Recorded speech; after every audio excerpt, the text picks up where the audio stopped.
There's a version of you the world hasn't seen yet, and it's time he came out of the fire. Not someday, not later, now.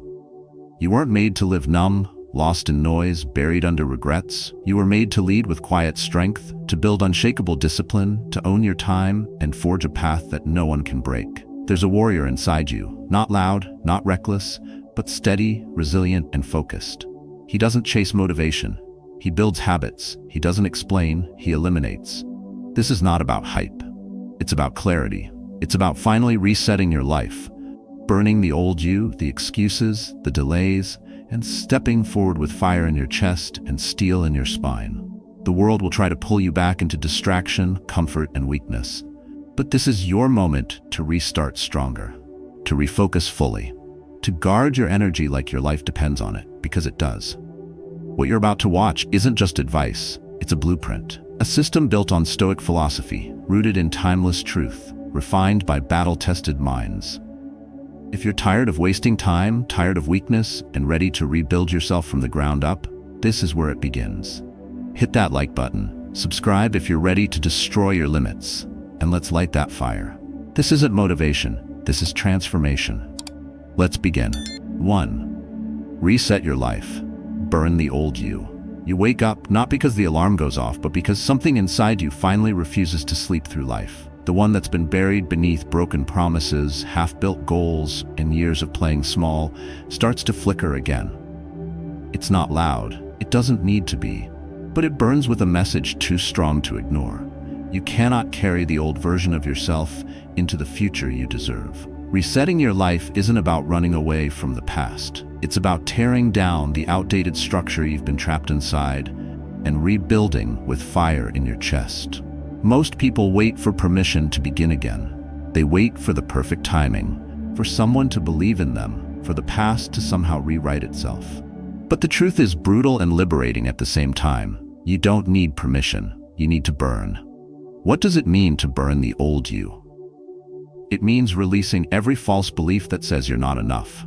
It means cutting ties with identities rooted in fear, in comfort, in what's familiar but poisonous. It means understanding that your pain is not your personality. The man who messed up, who lost control, who let bitterness take root, he no longer gets to steer this ship. He's done. He's ash. What you carry forward now is not his fear, but your fire. Some people confuse this with denial. They say, but I am who I am. I can't just forget what I've been through. No one is asking you to forget. Stoicism doesn't erase the past, it forges it into something usable. Marcus Aurelius said, "The impediment to action advances action. What stands in the way becomes the way." That means every scar, every failure, every regret, they aren't weights unless you keep holding them. They are steel. Melt them down. Shape them. Imagine a man who's been living in quiet frustration. He goes to work, keeps his head down, smiles when he's supposed to, but every night he sits in his parked car just a little longer before going inside. Not because he's tired, because he doesn't know who he is anymore. Life didn't break him in one moment. It broke him quietly. Over time, through routine, through neglect, through accepting a life that didn't match the fire inside him. He didn't fall, he faded. Until one day, he looks in the mirror and doesn't recognize the man looking back. This is where the reset begins, not in some motivational high, but in brutal self-honesty, in realizing that nothing will change unless something is burned down completely. The version of you who tolerates disrespect, who lets himself be drained by toxic people, who rationalizes stagnation, who scrolls for hours to escape reality, he has to go.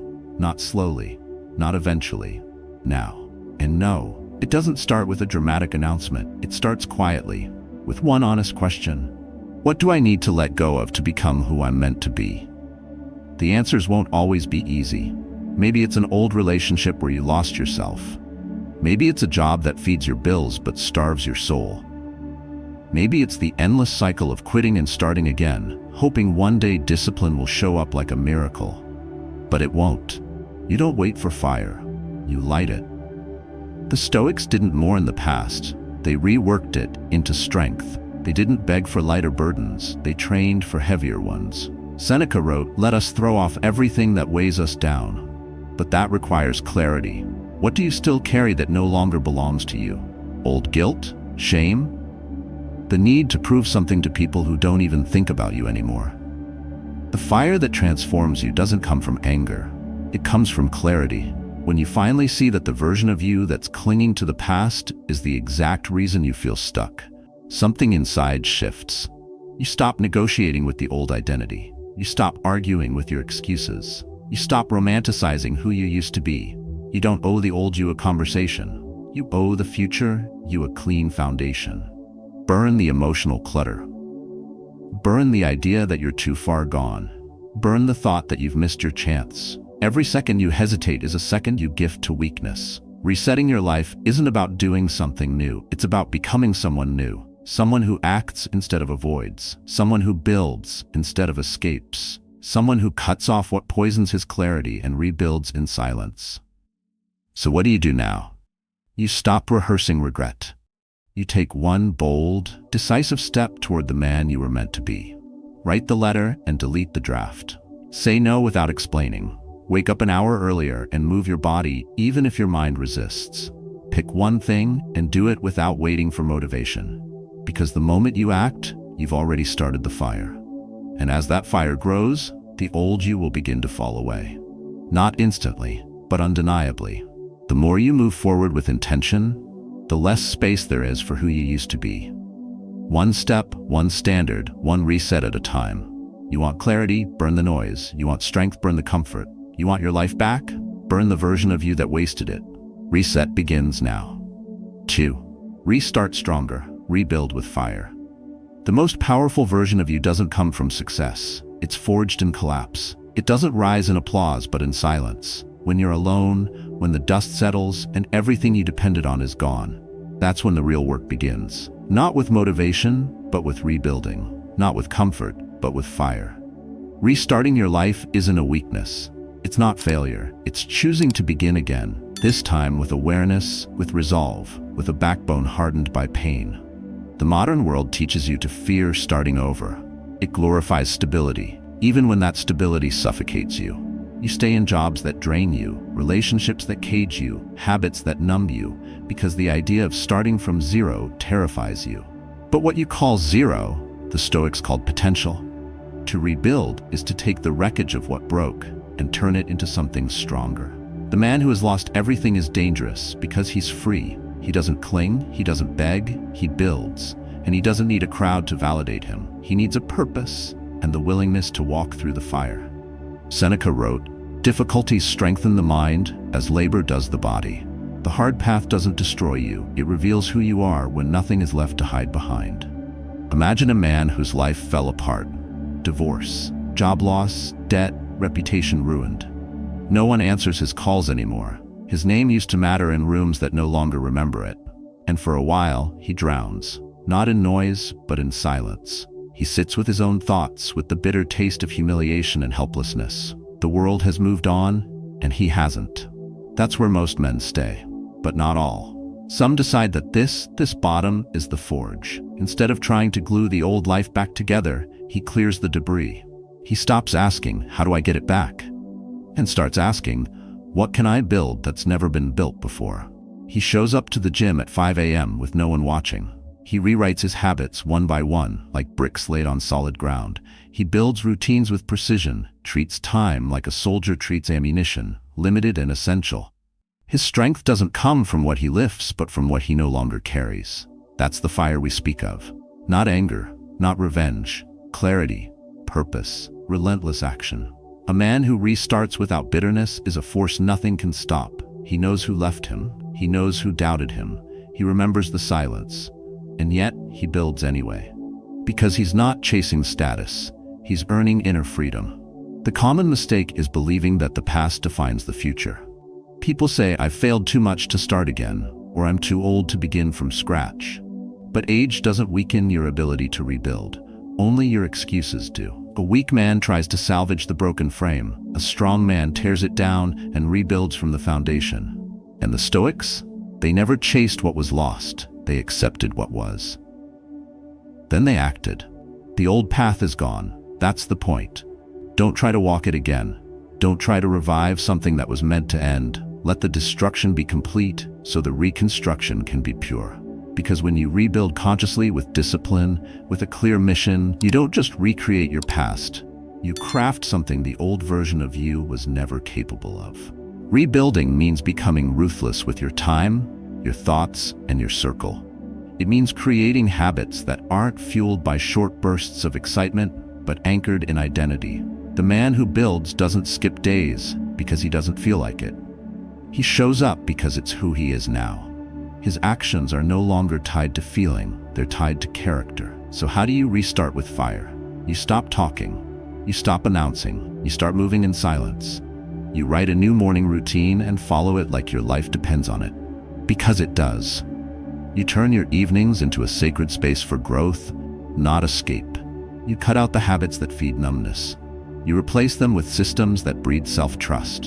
And every time you keep a promise to yourself, you lay one more stone in a new foundation. This version of rebuilding is not about appearances. You don't need others to see the change. You need to feel the weight shift inside you when you walk into a room, not with pride, but with presence. The man who has rebuilt himself doesn't speak loudly. He doesn't explain his worth. He lives it. And when setbacks come, and they will, he doesn't collapse. He recalibrates. Because the fire isn't outside him anymore. It's inside, and it doesn't go out when the world turns cold. Rebuilding doesn't start with answers. It starts with decisions. One decision. Right now. Get up and move. Not perfectly, just forward. Let the rebuild be ugly, let it be awkward, let it hurt, but let it continue. Because the longer you wait for clarity, the longer you stay in ruins. Stoicism teaches us that life is not about avoiding hardship, but using it as the raw material for strength. The world owes you nothing, not a second chance, not fairness, not closure. But you owe yourself effort, you owe yourself courage, and you owe yourself a future that your past could never imagine. So if everything's broken, good, now build. 3. Refocus fully. Eliminate the noise. The world isn't loud by accident. It's designed to keep you distracted, reactive, and weak. From the moment you open your eyes, the battle begins, not with people, but with pixels.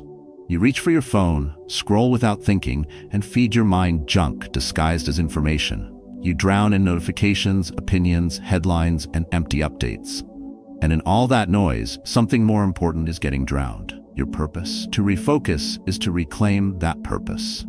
It's not just about paying attention, it's about deciding what's worthy of your attention in the first place. You don't rise by reacting. You rise by choosing what matters and cutting everything else without apology. Focus isn't a talent. It's a weapon. And right now, most people have dropped it. Refocusing your life begins when you realize you've let it fragment. Too many tabs open in your mind. Too many voices in your head that don't belong to you. You chase 10 things and commit to none. You dip your toe into everything, but never dive deep enough to master anything. You live wide, not deep, and it's killing your ability to move forward. You've probably felt it. The restlessness after scrolling for an hour with nothing to show for it. The frustration of being busy, but making no real progress. The fatigue that comes from carrying tasks you didn't even choose. Most people don't fail because they lack effort. They fail because their focus is scattered, hijacked by the insignificant. But when you start filtering your world with intention, everything changes. A man sits in a coffee shop, laptop open, 10 browser tabs flashing.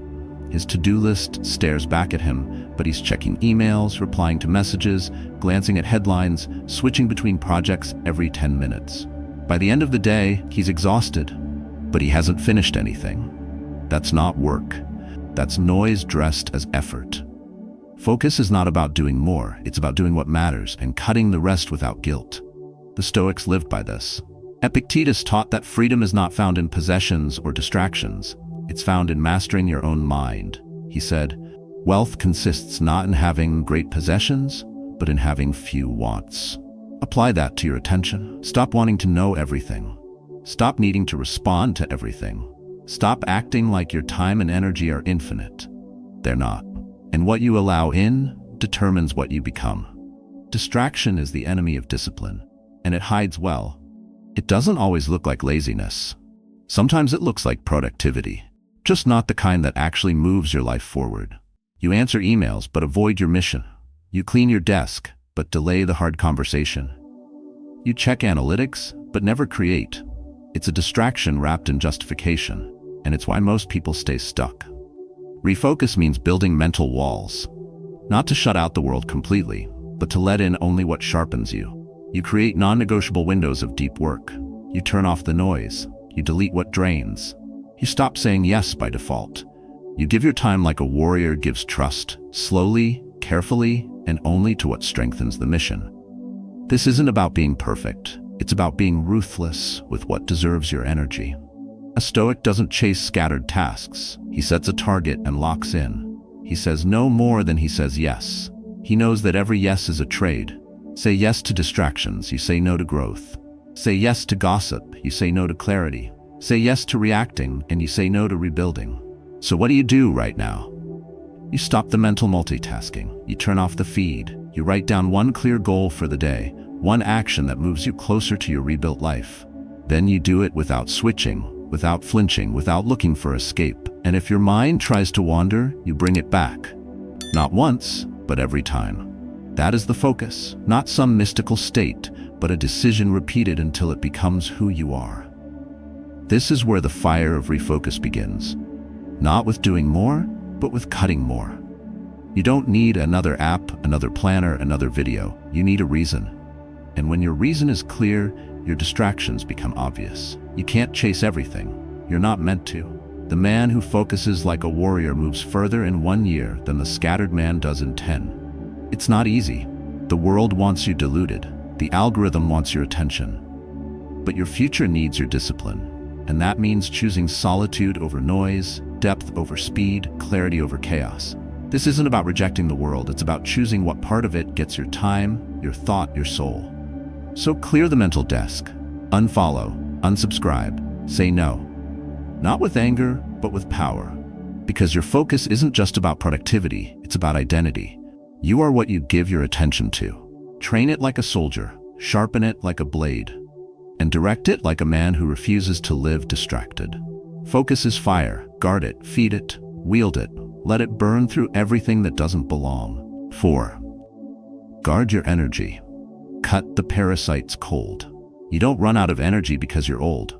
You run out because you're leaking it into people, habits, and thoughts that don't deserve a drop of it. Every time you explain yourself to someone who's not listening, every time you chase approval from someone who doubts you, every time you tolerate disrespect, you're handing over your strength, and they're not giving it back. Guarding your energy means owning it, like territory. Like your life depends on it, because it does. You wake up with a limited supply each day. You can waste it pleasing people who don't respect you, or you can build with it, move with it, create something that leaves a mark. You can't do both. You have to choose. This is where most people break themselves slowly, not through one big moment, but by constantly giving themselves away. You let people interrupt your peace with nonsense. You let guilt keep you in conversations that drain your soul. You keep the wrong people close because history demands it, even though their presence weakens you. That's not loyalty. That's slow suicide. You already know who they are, the ones who talk big and deliver nothing, the ones who laugh when you share a dream, the ones who need you but vanish when you need them. You've kept them in your circle because you didn't want to be seen as cold or rude or ungrateful. But while you protect their feelings, who's protecting your energy? A man can't lead his life if he's being bled dry by those around him. Imagine you're trying to rebuild yourself, new habits, new boundaries, a new path. But every step forward, someone pulls you sideways. A comment, a doubt, a request that sounds innocent but demands your focus, your time, your spirit. It feels small, so you say yes. But every small yes is a quiet no to your mission. You're not being kind. You're being hijacked. Stoic philosophy doesn't encourage cruelty, but it demands clarity. Epictetus said, "Keep company only with people who uplift you, whose presence calls forth your best." If someone drags you into the mud again and again, it's not strength to stay. It's weakness dressed as obligation. Real strength is silent separation, not dramatic exits, not declarations, just less access, quiet distance, no announcement. You don't need to prove anything to the people you walk away from. You don't owe them a farewell speech. You owe yourself the dignity of peace. When you protect your energy, everything in your life improves. Your focus, your confidence, your clarity. Because the static is gone, the draining noise is cut, and what's left is room to grow. Maybe you're reading this right now and someone's face came to mind. That's not a coincidence. That's your nervous system recognizing the threat. You've trained yourself to smile through tension, to hold your breath in conversations that make your chest tighten. And now, you're exhausted, and you wonder why. It's not that you're weak, it's that you've been generous with the wrong people for too long. You want a different life? Start by cutting the silent enemies of your mind, the ones who don't support your growth, the ones who minimize your effort, the ones who remind you who you used to be, but never who you're becoming. That's not friendship. That's sabotage in disguise. And yes, it will feel lonely at first, but loneliness is better than spiritual erosion. Silence is better than a fake connection. When you clean out the noise, you make space for truth, for strength, for real relationships that don't drain you, they sharpen you. Start simple. Don't reply out of guilt. Don't pick up calls that come with a pit in your stomach. Don't say yes just because you always have. Say no, quietly, consistently. Let the pattern break, even if it makes waves. You're not here to carry people who refuse to walk. You're not here to heal those who drain you dry. You are here to guard the fire inside you, and fire needs fuel, not thieves. Marcus Aurelius wrote, "The tranquility that comes when you stop caring what they say or think." That's not detachment. That's liberation. That's you stepping out of the emotional contracts that only served others. That's you reclaiming your energy for your purpose, not their projections. So here's what you do. Write down the names of the people who lift you up, then the ones who pull you down. Then ask yourself who you've given more time to. If the scales are off, reset them. Don't wait for the right moment. Don't wait for one more insult, one more letdown. You've seen enough. Your time is life, your attention is sacred, and your energy is the fuel that builds everything you want. Spend it with intention, guard it with fire, protect it like your mission depends on it, because it does. And once you do, you won't need to chase peace anymore. You'll become it. 5. Choose discipline. Feelings will betray you. You don't need more motivation, you need more discipline. That's the difference between those who build and those who break. Feelings come and go like waves. Discipline stands like a mountain. If you keep waiting to feel ready, to feel inspired, to feel confident, then you'll stay right where you are. Broken habits, half-done goals, another year gone, another excuse dressed up like a reason. Discipline doesn't ask how you feel. It doesn't care if you're tired, bored, or scared. It simply says, show up, move forward, do it anyway. It is the internal steel that doesn't bend when the winds of emotion start screaming. The modern world tells you to listen to your feelings, but those feelings are often lies. They whisper weakness in your ear. They tell you it's okay to delay, to avoid, to quit. You know this voice well. It's the one that talks you out of change just when you're about to make it. Choosing discipline is choosing truth over comfort.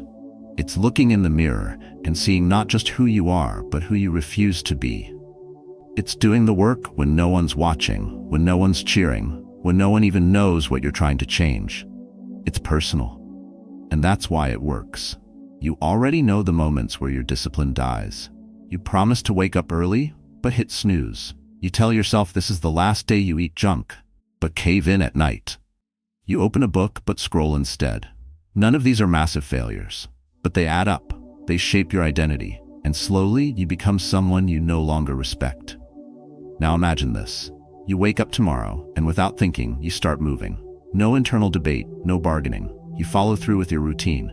Cold shower, stretch, breathe, focus. You don't scroll, you don't justify, you act. By 7 a.m., you've already won. You haven't conquered the world, but you've conquered yourself. And that is how the day bends in your favor. Not through motivation, but by being a man who no longer negotiates with his weakness. The Stoics never waited for the perfect conditions. Marcus Aurelius wrote, "At dawn, when you have trouble getting out of bed, tell yourself, I have to go to work as a human being." He didn't say, wait until it feels right. He said, get up. That's what discipline is. Not inspiration, but obligation to your higher self, to your principles, to the life you say you want. The mistake most people make is believing that self-discipline is punishment. It's not. It's freedom. Every time you keep a promise to yourself, you build trust. Every time you delay gratification, you sharpen your edge. And every time you do what needs to be done, despite your mood, you become more powerful than the day before. You are not your feelings, you are your actions, your routines, your non-negotiables. And when those are forged in fire, your identity begins to change. You stop being the man who hopes, you become the man who moves. Think about where you break down most often. Is it in your health, your business, your emotions? Then track it back. Behind every failure is a moment where feelings were chosen over discipline. You didn't fall apart. You drifted, slowly, silently, willingly, because you gave your power to a fleeting emotion instead of a fixed standard. Now reclaim it. Anchor your life not in moods, but in rituals. Don't leave your progress to chance. Don't let each day be dictated by how you feel. Design the day. Own the first hour. Set the tone. Set the pace. And when resistance shows up, because it will, you face it like a stoic.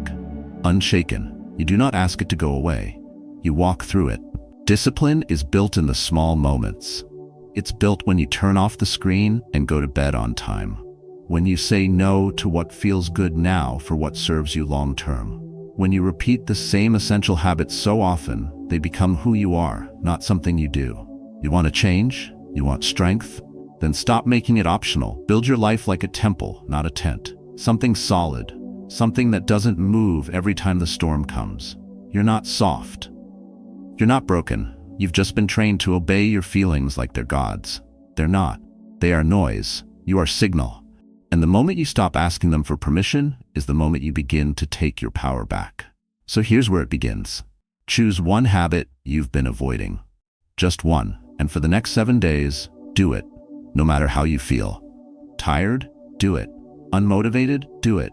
Doubtful? Do it anyway. That's not cruelty, that's clarity. That's how you rebuild. This is what separates men who drift from men who lead. Discipline. Relentless. Quiet, internal discipline. The kind that doesn't shout, it just moves. And when the world sees the results, it's already too late for them to catch up. You've become something else, something solid, something unshakable. 6. Master your mind, control the inner war. The most dangerous battlefield is not out there. It's not your job, not your past, not even your circumstances. It's the war happening in your own mind. You know it. The voice that whispers, "What's the point?" The one that tells you to settle, to quit, to slow down just when you're about to rise. That voice doesn't shout. It slips in quietly. Doubt dressed as logic, fear disguised as caution, and you've been listening to it for too long. To master your mind is not to silence that voice completely. It's to stop obeying it. It's to recognize when your thoughts are building you or breaking you. You don't need to believe every thought you think. You need to test it, question it, strip it of emotion, and ask, does this move me forward? If it doesn't belong. The Stoics knew this. Marcus Aurelius wrote, "You have power over your mind, not outside events. Realize this, and you will find strength." Most men reverse this. They try to control outcomes, control people, and control time. But their mind, it runs unchecked, spinning stories, triggering reactions, manufacturing anxiety out of air. You can't build inner strength without first tightening the leash on your thoughts. Otherwise, every emotion becomes a command, every doubt becomes a law, and every moment of hesitation becomes another brick in the prison you built yourself. Right now, you may be thinking of something you've been avoiding, a change you know you need to make, a decision that would move your life forward, but it terrifies you. So instead of moving, you overthink, you analyze, you wait for certainty. But that wait has a cost. Time slips. Confidence fades, and your mind becomes louder and more chaotic the longer you delay. This is how most people lose, not because of real danger, but because of imagined ones. They live in a reality ruled by internal noise. They rehearse failure before they try. They question their worth before they speak. They shrink their vision to fit their fear. But you're not meant to obey those thoughts. You're meant to challenge them. Imagine waking up and your first thought is resistance. I don't want to. You feel the weight of everything ahead, but instead of following that thought into avoidance, you pause. You breathe. You move anyway. That's control. That's a trained mind. Not one that never feels weak, but one that doesn't let weakness make decisions. To master your mind is to separate yourself from it. You are not your fear. You are not your past. You are not the spiral of anxious noise looping in your head. You are the one who chooses what gets through. But this requires awareness, stillness, practice. That's why the Stoics trained daily, not just in philosophy, but in thought. They rehearsed hardship. They visualized adversity. They prepared their minds for pressure before pressure came. Because when life hits, you don't rise to the moment. You fall to your level of training. So how do you train? You start small. You catch one thought a day that doesn't serve you, and you stop feeding it. You stop repeating it like a prayer. You rewrite it. Turn "I'm not ready" into "that's exactly why I must act now." Turn "what if I fail" into "if I don't move, I fail by default." You build that habit every day, and slowly your mind becomes your weapon, not your weakness. Think about how many decisions you've delayed because of internal noise. The opportunity you didn't take, the person you didn't approach, the project you never started. Not because you weren't capable, but because your thoughts convinced you to wait, to question, to withdraw. That's not you being rational. That's your mind being untrained. Now imagine what happens when your mind bends to your will. When you think deliberately, when you set a course and stay on it. Not because you feel perfect, but because your thoughts are no longer steering the ship. You are. That's when clarity returns. That's when your presence sharpens. That's when your confidence stops depending on other people's reactions and starts being built internally, day by day. The Stoics weren't superhuman. They were simply men who learned to respond instead of react, who trained themselves to face discomfort without running, who knew that mastering the external world began with conquering the internal one. Epictetus reminded us, it's not things that disturb us, but our interpretation of them. Control the interpretation, and the disturbance loses power. This is not about perfection. You will still have negative thoughts, but they will no longer run your life. You'll see them, call them out, and act in spite of them. That is what mental strength looks like. Not fearlessness, but action through fear.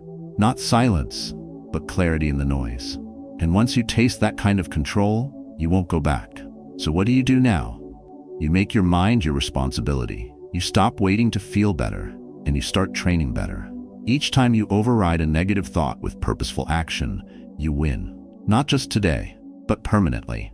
Because your brain is plastic, it reshapes with repetition, and with every act of mental discipline, you're building a fortress no storm can shake. You don't need a new mindset. You need to train the one you have. Sharpen it, command it, make it submit to who you choose to become.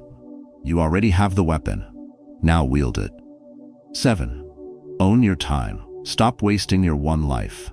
You're not overwhelmed because you have too much to do. You're overwhelmed because you give your time away like it's worthless. You spend hours responding to things that don't matter. You scroll past opportunities. You entertain distractions disguised as obligations. And you tell yourself you're busy when what you really are is scattered, reactive, and lost in the noise. Owning your time means reclaiming your power. It's not about having a packed schedule. It's about knowing exactly what matters and cutting what doesn't. Your time is not just your currency, it is your life. And if you're not managing it with ruthless clarity, someone else is stealing it with your permission. Most people waste decades in the illusion that time is abundant. They postpone the book, the trip, the healing, the discipline, thinking there will always be more time. But what if there isn't? What if this is it? What if you only have a few more solid years of energy, of strength, of clarity left? Then what you do today isn't a task. It's a declaration of who you are and what you refuse to delay anymore. You've felt it. The days that dissolve into nothing. You start with good intentions, but one distraction leads to another. You answer texts, check updates, follow the thread, lose your focus, and before you know it, the day is over, and you've done nothing that builds you. That's not rest. That's surrender. That's what happens when you don't own your time. You drift. But Stoicism doesn't tolerate drifting. Seneca wrote, "It is not that we have a short time to live, but that we waste a lot of it." That wasn't poetry. That was a warning. He was reminding us that most people are already dying, not because of illness, but because they've surrendered their schedule to chaos. If your time is not aligned with your values, you're not living, you're surviving. Imagine how many decisions you make each day that are shaped by impulse, not intention. You wake up and check your phone instead of planning your day. You say yes to things you didn't choose. You stay longer in conversations you should have walked away from. You sit in meetings that produce nothing. You fall into routines that lead nowhere. Then you wonder where your energy went. It didn't disappear. It was spent on things that never deserved it. So what do you do now? You build a battlefield mindset. You protect your mornings like they're sacred. You don't let other people dictate your day. You create non-negotiable time blocks, windows where you work, train, rest, and reflect. You don't need a perfect calendar. You need commitment. You need boundaries backed by action, not emotion. Stop telling yourself you'll get to it tomorrow. Stop believing time is waiting for you. It's not. Time moves whether you do or not. And every minute you hand to distraction is a minute stolen from your mission.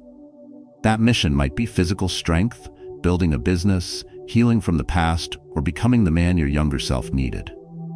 But whatever it is, it demands time. And if you don't give it, you'll never see results, only regret. You may be thinking it's too late, that you've wasted too many years already, but that's just another lie your mind feeds you to stay comfortable. It's not too late. It's just late enough to matter. You still have time, but don't waste it. You can reclaim your minutes, your focus, your clarity, if you're willing to stop being soft with your schedule. You don't need to do more. You need to stop doing what doesn't matter. You need to strip your day down to what builds you. You need to track your time like a warrior tracks his breath in battle. You move only when it counts. You speak only when it adds weight. You commit only when it brings life. That's the Stoic path. Not just being efficient, but being intentional. Not just having a plan, but living by it. Epictetus said, "First say to yourself what you would be, and then do what you have to do." That means stop acting like time is infinite. It's not. And stop pretending that delays don't cost you anything. They do. They cost you strength. They cost you progress. They cost you your identity. So from this moment forward, act like your minutes are sacred. If it's not building your future, cut it. If it's not aligned with who you're becoming, release it. If it's wasting your energy, walk away from it. Not later. Now, start with 1 hour. 1 hour today where your phone is off, your focus is sharp, and your actions are aligned. Use it to create, to train, to write, to rebuild. Then protect that hour like it's a piece of your soul, because it is. This isn't about scheduling, it's about sovereignty. You can't lead your life until you lead your time, and the world won't respect your hours until you do. Reclaim them, control them, and from that control, rebuild a life that makes the most of every breath you're given. You don't need more time, you need more clarity. What you've just heard isn't just theory, it's a roadmap. A call to rebuild your life from the inside out. Reset what no longer serves you. Restart with fire and intention. Refocus your mind on what matters. Guard your energy like your future depends on it. Choose discipline over feeling, and master the inner war that silently shapes your destiny. And above all, take full ownership of your time. Because how you use your hours is how you spend your life. These aren't motivational slogans. They are tools forged from Stoic philosophy, simple, timeless, and ruthless in their effectiveness. And they demand practice, not once, every day, quietly, relentlessly. Because strength isn't built in moments of convenience. It's built in the silence of your daily decisions, when no one's watching and your excuses try to take over. So take one concept from this message. Just one. Apply it for a week. Whether it's your morning routine, the way you handle distractions, or how you speak to yourself in moments of doubt. Let it shape you, then build on it. Progress doesn't come in explosions. It comes in daily fires you choose to keep alive. Your story doesn't end in regret or delay. It begins again here, through discipline, through clarity, through action. If something in this resonated with you, share your story below. Tell others how you're taking back your time, your focus, or your strength. Your voice might be the one that wakes someone else up. You are the fire. Now live like it.